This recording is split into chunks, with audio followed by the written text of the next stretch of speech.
আরবি ২৯টি হরফ লেখার মাধ্যমে শেখার সুবিধার্থে ৮ ভাগে ভাগ করা হয়েছে।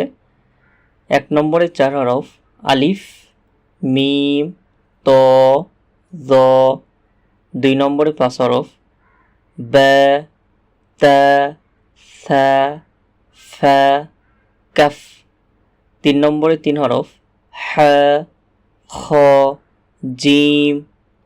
৪ নম্বরে ৫টি হরফ র, ঝা, ওয়াও, দাল, জাল। ৫ নম্বরে ৪ হরফ সিন, শিন, সদ, দদ।